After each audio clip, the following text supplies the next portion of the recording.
인사드리겠습니다. 현재자매들 안녕하십니까? 네, 한 주 동안도 평안하셨죠? 오늘 형제자매들과 함께 이렇게 상고해볼 말씀은 야고보서에 있는 말씀입니다. 야고보서.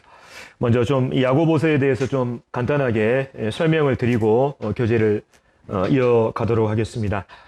이 야고보서는 예수님의 육신의 형제이자 또 예루살렘 교회의 지도자였던 이 야고보가 로마 제국 전역에 흩어져 살던 유대인 신자들에게 이렇게 보낸 편지입니다.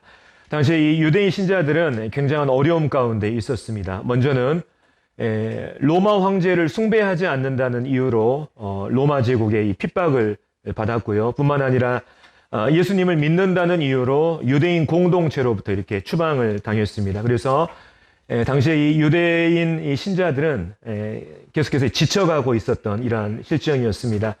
이러한 핍박이 너무나 심한 나머지 그들 가운데서는 예수님에 대한 믿음을 저버리고자 하는 이러한 유혹에 직면한 이러한 사람들이 있었고, 또 당시에 많은 사람들이 예수님을 향한 믿음을 고백함에도 불구하고 이 세상의 핍박에 이렇게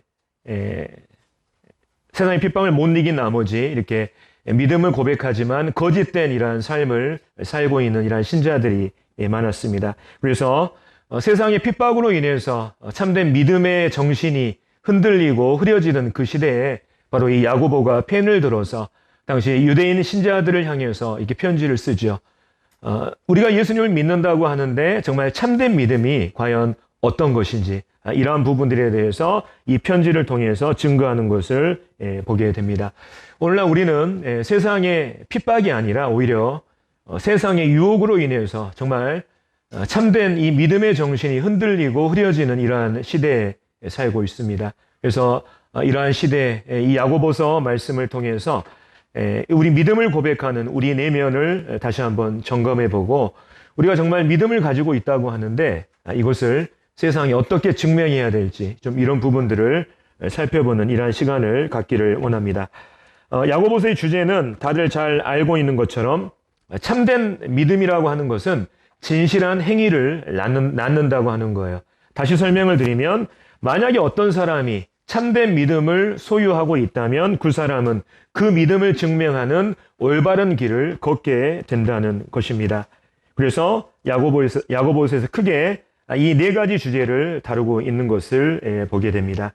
참된 믿음은 그 사람에게 안정감을 가져다 주고, 또 참된 믿음은 그 사람으로 하여금 사랑하게 하며, 참된 믿음은 그를 겸손하게 만들고, 참된 믿음은 그를 인내하게 만든다고 하는 것이 이 야고보서의 전체적인 내용입니다. 그 중에서 우리는 오늘 이제 첫 번째로 이 안정이라고 하는 이 부분을 살펴보도록 하겠습니다. 참된 믿음을 소유하고 있다는 것은, 참된 믿음을 소유한 사람들은 그의 삶 가운데 안정감이 있다고 하는 거예요. 안정감. 어떤 안정이 있느냐? 1장에서 이 부분을 말하고 있는데, 첫 번째, 참된 믿음을 소유한 사람들은 고난과 시련 속에서 무너지는 것이 아니라 오히려 그것을 통해서 성장한다고 하는 것, 견고하게 선다고 하는 것을 먼저 말하고 있습니다. 뿐만 아니라 참된 믿음을 소유한 사람들은 세상의 유혹을 이길 수 있는 이 힘을 가지고 있다는 것을 1장에서 야고보가 말하고 있죠.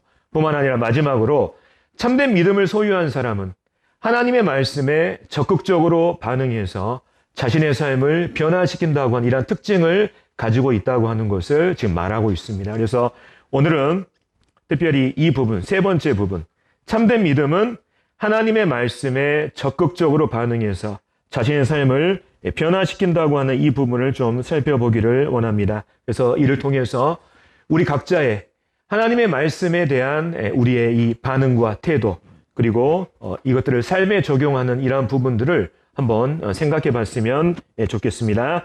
야고보서 1장 19절부터 27절까지의 말씀을 먼저 읽고 차례차례 교제해 나가겠습니다. 다시 야고보서 1장 19절부터 27절을 보겠습니다. 내 사랑하는 형제들아, 너희가 알지니 사람마다 듣기는 속히 하고 말하기는 더디하며 성내기도 더디하라. 사람이 성내는 것이 하나님의 의를 이루지 못함이라. 그러므로 모든 더러운 것과 넘치는 악을 내버리고 너희 영혼을 능히 구원할 바 마음에 심어진 말씀을 온유함으로 받으라. 너희는 말씀을 행하는 자가 되고 듣기만 하여 자신을 속이는 자가 되지 말라. 누구든지 말씀을 듣고 행하지 아니하면 그는 거울로 자기의 생긴 얼굴을 보는 사람과 같아서 제 자신을 보고 가서 그 모습이 어떠했는지를 곧 잊어버리거니와 자유롭게 하는 온전한 율법을 들여다보고 있는 자는 듣고 잊어버리는 자가 아니요 실천하는 자니 이 사람은 그 행하는 일에 복을 받으리라. 누구든지 스스로 경건하다 생각하며 자기 혀를 재갈 물리지 아니하고 자기 마음을 속이면 이 사람의 경건은 헛것이라. 하나님 아버지 앞에서 정결하고 더러움이 없는 경건은 곧 고아와 과부를 그 환난 중에 돌보고 또 자기를 지켜 새 속에 물들지 아니하는 그것이라. 자, 먼저 19절부터 20절까지 말씀을 다시 읽고 여기에 대한 교제 나누겠습니다. 19절, 20절 이렇게 기록이 되어 있습니다. 내 사랑하는 형제들아, 너희가 알지니 사람마다 듣기는 속히 하고 말하기는 더디하며 성내기도 더디하라. 자, 이 말씀은 사람이 다른 사람들을 대할 때 가져야 할 태도에 대해서 말하는 게 아니에요. 사람이 하나님의 말씀을 대하게 될 때 가져야 할 태도를 말하는 것입니다. 사람이 하나님의 말씀을 듣게 될 때 하나님께서 어떻게 하라고 말씀하시냐면 듣기는 속히 하고 말하기는 더디하며 성내기도 더디하라고 말씀하십니다. 자, 먼저 하나님 말씀을 우리가 듣기에 앞서 들을 때 먼저 듣기는 속히 하라고 말씀하십니다. 여기서 듣기는 속히 하라고 하는 이 말씀은 들려지는 말씀을 우리 얼굴에 있는 귀로 신속하게 들으라고 하는 이런 의미가 아니에요. 이 말은 말씀을 듣고자 하는 열린 마음을 말하는 것입니다. 말씀을 사모한 가운데 정말 그 말씀을 듣고자 하는 열린 마음을 말하는 것이죠. 예를 들면 우리가 TV에 좋아하는 이제 드라마가 연속극이 이렇게 방영된다고 했을 때 정말 그것을 이제 좋아하고 보기를 이렇게 원하는 이런 분들은 어떻습니까? 한순간도 놓치지 않기 위해서 그 드라마가 시작되기 전에 TV 앞에 앉아 있잖아. 이런 열린 마음으로 우리가 또 TV도 시청하는데 실은 하나님 말씀을 우리가 들을 때에 바로 이러한 열린 마음이 우리 가운데 필요하다는 것입니다. 그래서 우리가 말씀을 듣고자 하는 그 열린 마음이 있을 때 그 말씀이 의미하는 바를 우리가 신속히 잘 알아들을 수가 있는 것이죠. 하나님 말씀을 우리가 들을 때 우리에게는 바로 열린 마음, 듣기는 속히 하고자 하는 이러한 마음이 필요합니다. 뿐만 아니라 하나님 말씀을 우리가 들을 때 하나님께서는 말하기도 더디하라고 말씀하십니다. 자, 말하기를 더디하라고 하는 이 말씀은 우리가 말씀을 들을 때 그 말씀을 내 기준에 맞춰서 판단하는 그 높아진 마음을 배제하라고 하는 이러한 의미를 가지고 있습니다. 말씀을 들을 때 그 말씀을 내 기준으로 판단하는 이러한 마음을 배제하라고 하는 의미예요. 제가 이제 최근 들어서 곰곰이 생각해 보니까 정말 이상한 습관이 이제 하나 생긴 것 같습니다. 그 말씀을 제가 이제 듣게 될 때 그 말씀이 정말 나에게 어떤 말씀을 하고 계시는지, 또 그 말씀을 내 삶에서 어떻게 적용해야 될지, 이런 부분들을 제가 이렇게 고민하면서 듣는 것이 아니라, 이런 태도를 가지고 듣는 것을 제가 봤습니다. 얼마나 앞에서 나와서 말씀을 전하신 분이 말씀을 잘 전하고 계시는지, 얼마나 그 말씀을 맞게 전하고 계시는지, 또 그 말씀을 듣고 있는 성도들이 어떻게 그 말씀을 듣고 있는지, 그 부분들을 제가 좀 우월한 위치에서 그것들을 지켜보는 이 저의 모습을 발견하게 됐습니다.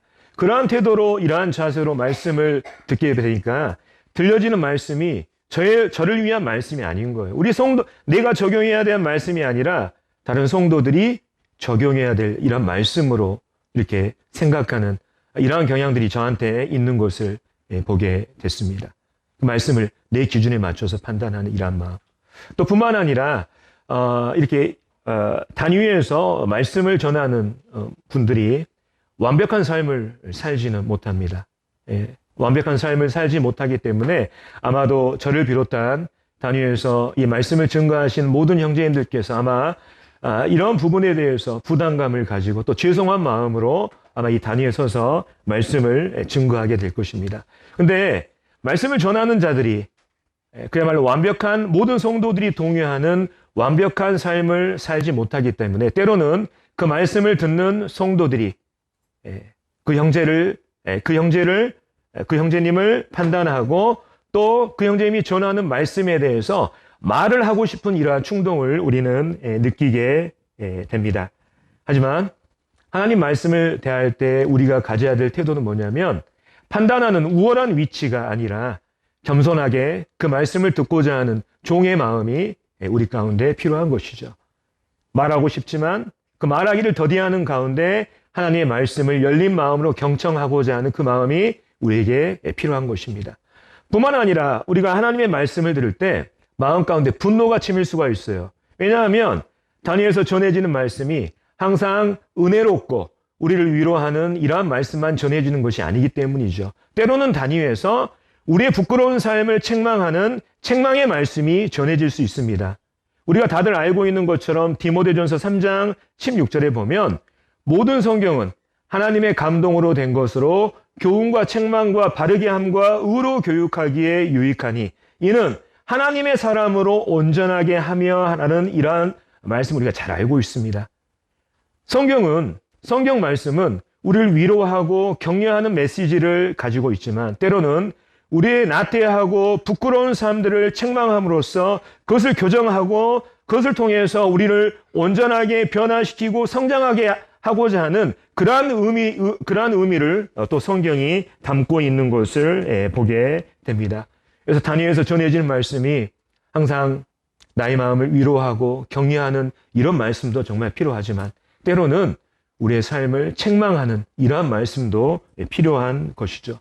그래서 우리의 이러한 부끄러운 삶을 책망하고 드러내는 우리의 어두운 삶을 드러내는 책망의 말씀이 때로는 전해지게 될 때 우리가 가져야 될 태도는 어떤 것입니까? 지금 나 들으라고 하는 소리냐? 무슨 말씀이 저렇게 공격적이냐? 이러한 태도를 취하기보다는 책망의 말씀이라 할지라도 그것을 온유함으로 받을 수 있는 그 마음이 필요한 것이죠. 때로는 우리가 말씀을 듣게 될 때 우리 마음 가운데 성나는 이러한 일들이 있을 수도 있습니다. 그래서 사람의 성내는 것이 하나님의 의를 이루지 못한다고 말씀하셨습니다. 하나님의 말씀을 듣게 될 때 정말 하나님은 그 말씀을 통해서 우리를 교정하고자 하시는데 그 말씀에 대해서 우리가 성냄으로 반응하게 될 때 우리를 변화시키고 또 성장시켜서 우리를 온전하게 하고자 하는 그 하나님의 뜻을 이룰 수가 없는 것이죠. 그래서 우리는 말씀을 듣게 될 때 바로 참된 믿음을 소유한 우리들이 말씀을 듣게 될 때 우리들이 가져야 할 태도는 어떤 것입니까? 바로 말씀을 듣고자 하는 그 열린 마음, 듣기는 속히 하고 또 말씀을 종의 위치에서 겸손하게 받고자 하는 말하기를 더디하는 이러한 태도 또 때로는 책망의 말씀이라 할지라도 그것을 부드럽게 받을 수 있는 성내기도 더디하는 이러한 마음이 우리에게 필요한 것입니다. 하지만 우리가 말씀을 이러한 태도로 듣기 전에 우리 마음 가운데 정말 선행돼야 될 게 먼저 하나 있습니다. 22절에 보면 그것은 뭐냐면 바로 우리 마음 가운데 있는 모든 더러운 것과 넘치는 악을 내어 버리는 것입니다. 특별히 여기에 있는 22절에 나와 있는 그 마음에 심어진 말씀이라고 하는 이 표현이 있지 않습니까? 우리가 이 표현을 보면 말씀이라고 하는 것이 내 마음에 뿌려진 이 씨앗임을 우리가 알 수가 있잖아요. 뿐만 아니라 마지막에 받으라 하는 이 말씀은 어떤 의미를 가지고 있냐면 하나님의 말씀은 물론 우리가 귀로 듣지만 근본적으로는 우리의 마음으로 받는 것임을 지금 성경이 말하고 있는 것입니다. 말씀은 듣는 게 아니에요. 듣는 것을 우리가 정말 이렇게 떠나서 마음으로 온전히 받는 이러한 것이 우리 가운데 있어야 되는 것입니다. 특별히 이제 이것과 관련돼서 모든 더러운 것과 넘치는 악을 먼저 내버려야 된다. 이것과 관련돼서 좀 한 가지 좀 예화를 이제 소개해 드리겠습니다. 저희 학교에 이제 선생님들이 관리하는 이제 텃밭이 하나 있어요. 근데 그 텃밭을 가장 잘 애용하시는 분이 우리 교감 선생님이십니다.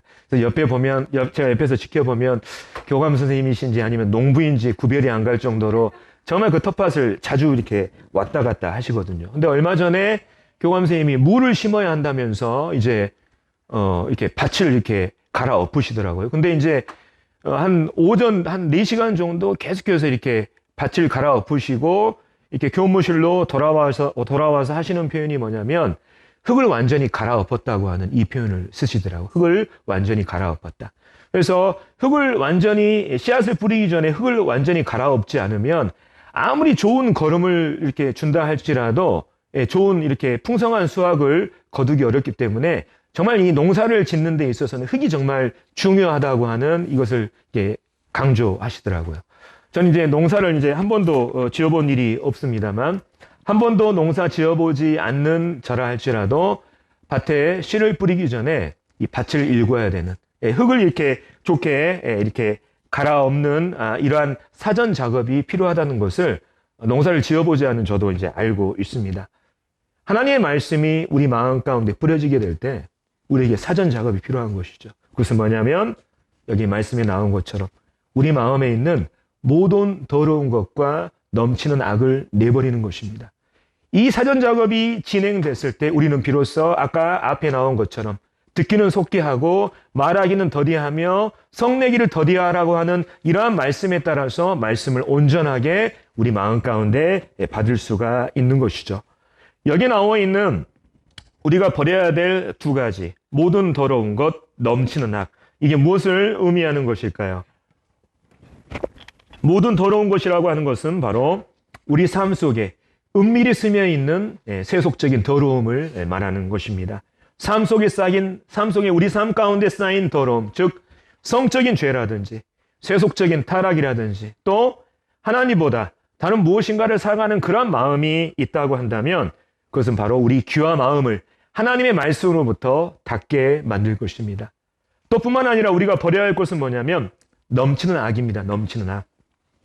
여기서 말하는 이 넘치는 악은 바로 다른 성도들을 향한 적대적인 감정 뿐만 아니라 성도들 앞에서 굽힐 줄 모르는 자존심, 바로 이러한 것들이 넘치는 악이라고 하는 이러한 의미임을 생각해 볼 수 있습니다. 그래서 성도를 향한 이러한 적대감, 또 날선 이러한 자존심이 있을 때 실은 그런 것들이 하나님의 말씀을 받을 때 우리 마음이 그것을 받지 못할 정도로 완고하게 만드는 것이죠. 그렇기 때문에 우리 모두는 하나님의 말씀을 듣고 대하기 전에 우리에게 사전 작업이 필요한 것입니다. 그것은 뭐냐면 바로 우리 마음 가운데 있는, 우리 삶 가운데 있는 모든 더러운 것과 넘치는 악을 내어버림으로 말미암아 말씀의 이 씨앗이 우리 삶 가운데 심어져서 우리를 변화시키고 성장시킬 수 있도록 우리 마음의 흙을 완전히 갈아엎는 이러한 사전 작업이 우리 마음 가운데 필요한 것이죠. 이것이 선행될 때 우리는 비로소 열린 마음과 종의 마음과 그리고 부드러운 마음으로 말씀을 우리가 대하게 될 것입니다. 자, 하나님의 말씀이 여기 보면 너희 영혼을 능히 구원할 바, 이 말씀이 있잖아요. 하나님의 말씀이 얼마나 능력이 있습니까? 죽어있던 우리를 이 하나님의 말씀으로 살리셨잖아요. 그렇다면 하나님의 말씀은 우리의 삶을 성장시키고 변화시키는 그러한 능력이 얼마나 더 많겠습니까? 이 말씀을 우리가 온전히 받게 될 때 우리는 성장하고 변화하게 되는 것입니다. 온전한 그리스도인이 우리가 되어가는 것이죠. 특별히 구약시대에 보면 구약시대 남유다의 이 요시아라고 하는 왕이 있었습니다. 이 왕이 하나님께 칭찬받았던 왕인데 이 왕이 특별히 이 대대적인 종교 개혁을 단행을 합니다. 이 요시아 왕이 단행한 이 개혁의 핵심은 뭐냐면 당시에 성전 안에 있는 더러운 것들, 우상숭배와 관련된 모든 것들을 이렇게 제함으로써 성전을 정결하게 하는 일을 했어요. 뿐만 아니라 하나님의 성전의 부서진 부분들을 보수하는 이런 일들을 했습니다. 근데 이 요시아 왕이 성전을 정결하게 하고 보수하는 이런 작업 가운데 뜻밖의 얻은 것이 하나 있습니다. 그것은 뭐냐면 800년 전에 모세가 기록한 율법책 모세오경을 그 성전을 수리하면서 발견하게 된 것입니다. 요시아 왕이 수리하기 전에도 이미 모세가 800년 전에 기록한 그 율법책은 그 성전 안에 있었습니다. 하지만 800년 동안 그 누구도 그 율법책을 발견하지 못했죠. 요시아 왕에 이르렀을 때 그가 비로소 성전을 수리하고 정결하게 하는 이러한 작업을 그가 했을 때 바로 그 율법책을 발견하는 그 기쁨을 얻었던 것을 보게 됩니다. 구약 성경의 이 이야기가 우리에게 어떠한 교훈을 제공해 줍니까? 오늘날 이 신약 시대에 하나님의 성전은 어디입니까? 이 예배당입니까? 아닙니다. 하나님께서는 바로 성령이 거하시는 우리 각자가 바로 하나님의 성전이라고 말씀하십니다. 요시야 시대에 하나님의 이 성전을 정결하게 하고 수리하는 가운데 하나님의 율법책을 발견하는 그 기쁨을 누렸던 것처럼 오늘날 우리가 하나님의 말씀을 듣기 전에 먼저 우리의 이 성전된 우리의 삶을 수리하고 정결하게 하는 이러한 작업을 우리가 마쳤을 때 비로소 하나님의 말씀이 눈에 띄고 하나님의 말씀이 귀에 들어오며 하나님의 말씀이 우리 마음 가운데 온전히 부드럽게 심어지는 것이죠. 그러므로 말미암아 우리가 하나님의 말씀으로 말미암는 그 유익들을 우리가 누리게 되는 것입니다. 그렇기 때문에 우리가 하나님의 말씀을 듣기 전에 먼저 우리 삶 가운데 선행돼야 될 사전 작업은 뭐냐면 바로 우리 마음에 우리 삶 가운데 있는 모든 더러운 것과 넘치는 악을 그것을 내어 버리는 것입니다. 우리의 삶을 수리하는 것이죠. 특별히 믿음을 이렇게 고백한 신자들이 하나님의 말씀을 어떻게 이렇게 받아들이느냐 이것도 정말 중요하지만 듣고 깨달은 말씀을 우리 삶 가운데 실행하는 것 또한 중요합니다. 그래서 참된 믿음이라고 하는 것은 하나님의 말씀에 올바로 반응할 뿐만 아니라 들은 바 말씀을 삶 가운데 적용한다고 하는 이러한 특징을 가지고 있습니다. 자, 성경은 여기 나와 있는 말씀처럼 제가 한번 읽겠습니다. 너희는 말씀을 행하는 자가 되고 듣기만 하여 자신을 속이는 자가 되지 말라. 누구든지 말씀을 듣고 행하지 아니하면 그는 거울로 자기의 생긴 얼굴을 보는 사람과 같아서 제 자신을 보고 가서 그 모습이 어떠했는지를 곧 잊어버리거니와. 성경은 어떤 사람이 자신이 들은 말씀을 실행에 옮기지 않으면 그 사람은 자신을 속이는 사람이라고 지금 말하고 있습니다. 자, 우리가 매일 하는 것 중에 빠지지 않고 하는 것 중에 하나가 뭡니까? 거울을 보는 거잖아요. 거울을. 그렇죠? 그래서 특별히 이제 형제님들보다 이제 자매님들이 아마 거울을 보는 횟수가 훨씬 더 많으실 것 같은데, 거울의 역할은 뭐냐면, 거울의 용도는 뭐냐면, 나의 모습을 숨김없이 나에게 비춰주는 것이 바로 거울의 용도예요. 하나님의 말씀은 나를 비추는 거울입니다. 우리는 구원받기 전에 하나님의 말씀이라고 하는 거울 앞에 섰습니다. 그리고 그 거울 앞에서 무엇을 발견했습니까? 하나님 앞에서 심판받아 마땅한 죄인의 모습을 발견했어요. 내가 정말 그 하나님 말씀이라는 거울 앞에 서서 내가 죄인이라고 하는 사실을 발견했지 않습니까? 나를 비춰주는 그 거울을 통해서. 그러므로 말미암아 우리가 우리의 생명의 주 되신 예수님을 영접함으로 말미암아 우리가 구원받았죠. 근데 하나님의 말씀은 구원받기 전에도 우리의 삶을 비추는 거울일 뿐만 아니라 구원받은 이후에도 여전히 우리의 삶을 솔직히 비춰주는 거울입니다. 우리가 하나님의 말씀을 들을 때 어떤 것들을 우리가 발견합니까? 때로는 하나님의 뜻과 원하심으로부터 멀어져 있는 나의 모습을 발견하잖아요. 그리고 그 말씀을 들으면서 나의 모습을 발견하면서 우리는 다짐합니다. 아, 내가 정말 하나님의 말씀과 원하심으로부터 정말 멀어져 있구나. 내 삶을 교정해서 내 삶을 바꿔놔야겠다. 이런 결심을 우리가 하게 되잖아요. 하지만 그 결심을 했지만 말씀을 들은 이후에 우리 스스로 이제 약속한 것입니다. 하지만 우리가 그런 말씀을 듣고 결심했음에도 불구하고 들은 바 말씀을 삶 가운데 적용하지 않으면 그것은 곧 나와 약속한 나를 속이는 것이 되는 것이죠. 그래서 이러한 일들이 계속해서 반복이 되면 우리에게 어떤 일이 생길까요? 하나님 말씀 행하는 것이 점점 지켜질 수 없는 무거운 짐이 되는 거예요.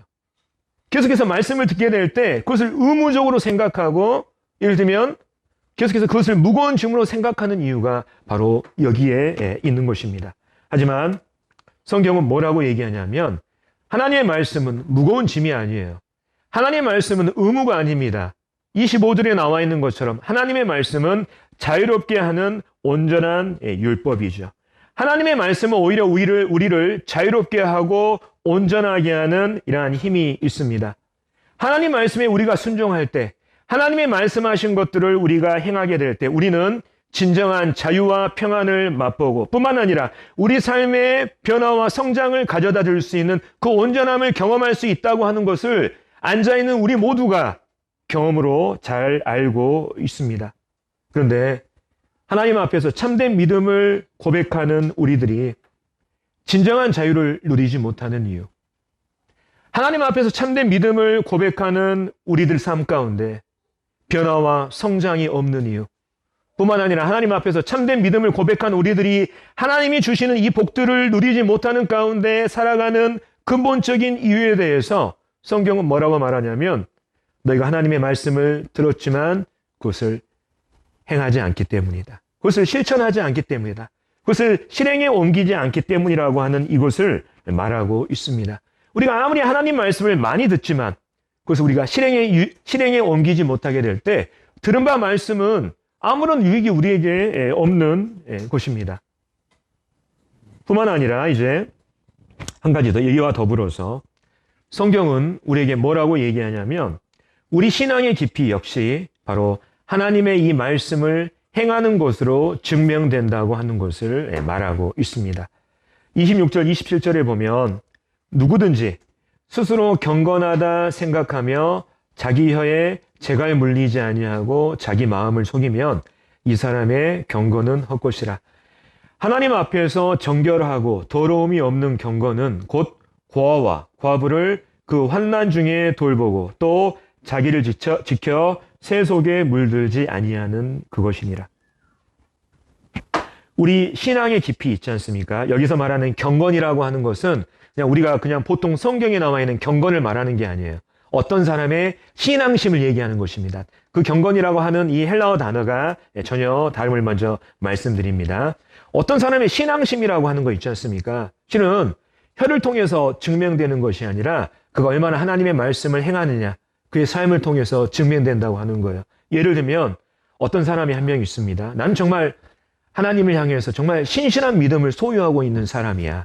그리고 또 우리 주변 사람들이 보기에 정말 신앙심이 깊어 보이는 어떤 한 사람이 있다고 우리가 한번 가정을 한번 해보시게요. 근데 그 사람이 입으로만 떠들어댈 뿐 그의 삶 가운데 정말로 하나님의 말씀을 행하는 이러한 삶이 나타나지 않는다고 한다면 그의 신앙심은 거품에 불과하다고 하는 것을 지금 성경이 말하고 있는 것입니다. 우리 신앙심의 깊이, 어떤 사람이 정말 성숙한 사람이냐, 정말 하나님을 사랑하는 그리스도인이냐, 이것은 혀로 증명되는 것이 아니에요. 이 말씀에 나와 있는 것처럼 얼마나 하나님의 말씀을 행하는 이러한 삶 가운데 살고 있느냐, 이것으로 증명된다고 하는 것입니다. 그렇다면 하나님이 정말 인정하시는, 여기서 나오는 하나님 앞에서 정결하고 더러움이 없는 이 깊은 신앙심이 과연 어떤 것이냐? 성경은 이렇게 얘기합니다. 곧 고아와 과부를 그 환난 중에 돌보고 또 자기를 지켜 새 속에 물들지 아니하는 그것이다. 자, 이 말은 어떤 의미를 가지고 있냐면 하나님께서 성경 전반에 걸쳐서 하나님을 믿는 사람들에게 명령하신 것을 크게 두 가지로 압축할 수 있습니다. 마태복음 22장에 그것이 나와 있는데 그것은 뭐냐면 바로 하나님을 사랑하고 네 이웃을 네 몸처럼 사랑하라고 하는 것이 가장 큰 계명이라고 예수님께서 마태복음 22장에 말씀하셨어요. 그래서 성경의 전반적인 이러한 가르침을 요약한다고 한다면 첫 번째, 하나님을 사랑하는 것. 두 번째, 네 이웃을 네 몸과 같이 사랑하는 것. 이것이 율법과 선지자의 강령이라고 예수님이 말씀하셨죠. 따라서 정말 하나님을 제대로 믿는 사람들, 신앙심이 깊은 사람들은 어떻습니까? 하나님을 사랑하라고 하는 이 하나님의 말씀을 따라서 하나님과 원수된 세속으로부터 자기를 지켜서 그곳에 물들지 않는 이러한 삶을 사는 것입니다. 그것을 통해서 하나님께 영광 돌림으로 말미암아 하나님을 사랑하는 진정한 삶을 그의 삶 가운데 실천하는 것이죠. 뿐만 아니라 하나님께서 네 이웃을 네 몸과 같이 사랑하라고 말씀하셨습니다. 정말로 신앙심이 깊은 신자는, 진실한 이러한 신자들은 바로 네 이웃을 사랑하라고 하는 이 하나님의 말씀에 따라서 우리 가운데 있는 어려운 사람들을 도와주고 그들을 구제하는 일을 힘쓰며 다른 어려운 사람들의 필요를 따라서 자기를 희생하고 수고하는 삶으로 그의 신앙심을 증명한다고 하는 것이 바로 이 말씀인 거예요. 혀로 떠들어대는 것이 아니라 하나님이 말씀하신 것들을 직접 행함으로 말미암아 세속으로부터 자기를 지켜서 하나님께 영광 올려드리는 이러한 삶을 통해서 그의 신앙심을 증명을 하고, 뿐만 아니라 우리 주변에 있는 어려운 사람들과 성도들을 위해서 나를 희생하고 수고하는 사람들을 통해서 네 이웃을 사랑하라고 하는 그 하나님의 말씀을 삶 가운데 직접 실천하는 그 사람이 정말 신앙심이 깊은 사람인 것입니다. 그리고 우리는 모임 생활과 우리의 삶들을 통해서 그러한 사람들이 어떠한 사람들을 우리가 잘 알고 있습니다. 그 삶을 통해서. 그래서 이제 지금까지 이렇게 드렸던 말씀 첫 번째, 우리가 지금 이 야고보서 말씀을 통해서 우리가 참된 믿음이 무엇인가를 우리가 계속해서 배우고 있습니다. 참된 믿음을 소유한 사람들의 특징이 뭐냐면, 아까 말씀드린 것처럼 하나님의 말씀에 제대로 반응해서 그 말씀을 통해서 자신의 삶을 변화시킨다고 하는 이러한 특징을 가지고 있다고 말씀을 드렸습니다. 그래서 참된 믿음을 소유한 사람들이 하나님의 말씀을 들을 때 먼저 가져야 될 태도는 뭡니까? 바로 하나님의 말씀을 정말 듣고자 하는 그 열린 마음, 뿐만 아니라 하나님의 말씀을 종의 위치에서 듣는 겸손한 마음, 뿐만 아니라 책망의 말씀이라도 받을 수 있는 이러한 온유한 부드러운 마음이 우리에게 필요한 것이죠. 뿐만 아니라 그러한 마음으로 하나님의 말씀을 듣기 위해서는 먼저 뭐가 필요합니까? 우리 마음의 흙을 완전히 뒤엎는 이게 필요한 거예요. 우리 마음 가운데 있는 모든 더러운 것과 넘치는 악을 내버렸을 때 비로소 하나님의 말씀이 심겨져서 그 말씀이 우리 삶 가운데 우리를 변화시키고 성장시키는 이러한 열매를 맺게 되는 것입니다. 뿐만 아니라 우리는 하나님의 말씀을 어떻게 듣느냐, 이 태도도 중요하지만 우리가 들은 바 말씀을 바로 어떻게 행하느냐, 이것도 정말 중요하죠. 혹시 정말 우리가 신앙생활을 하고 있는데 진정한 자유를 누리지 못하는 이유, 내 삶 가운데 변화와 성장을 발견하지 못하는 이유, 또 하나님이 주신 복들을 내가 누리지 못하는 이 근본적인 이 이유에 대해서 혹시나 내가 들은 바 말씀을 내 삶 가운데 적용하고 실천하지 않기 때문인가, 이런 부분들을 우리가 진지하게 고민할 필요가 있습니다. 뿐만 아니라 우리들의 신앙의 깊이는 우리의 혀로 증명되는 것이 아니에요. 말로 떠들어대서 우리의 삶을 우리의 신앙을 증명하는 것이 아니라 바로 하나님의 말씀을 실천하는 이러한 삶을 통해서 우리의 신앙의 깊이가 증명이 되는 것입니다. 바로 우리 마음을 세속으로부터 지켜서, 물들지 않도록 지켜서 하나님께 영광 돌리는 이러한 실질적인 삶, 뿐만 아니라 우리 주변의 성도들의 유익을 위해서 기꺼이 나를 희생하고 수고할 줄 아는 이러한 삶, 이것을 통해서 우리의 신앙의 깊이가 증명이 되는 것이죠. 혹시 우리 여기 앉아있는 우리 성도님들, 현재 나의 이 신앙은 무엇을 통해서 증명을 되고 있는지, 무엇을 통해서 지금 증명은 되고 있는지, 이 부분을 또 우리가 고민해보는 이런 시간을 갖도록 하겠습니다. 자, 다음에 이제 이 야고보서 말씀을 전할 때는 이제 이 혀에 대해서 야고보서의 이 큰 두 번째 주제인 이 혀에 대해서 교제하기를 원합니다. 자, 가을이 되니까 이제 우리가 주변에 보니까 이 코스모스 꽃이 이렇게 피어 있는 이런 모습을 잘 볼 수 있는데, 하나님 말씀 우리가 잘 실천하면서 평안을 누리는 이러한 한 주가 되었으면 좋겠습니다. 이상으로 마치겠습니다.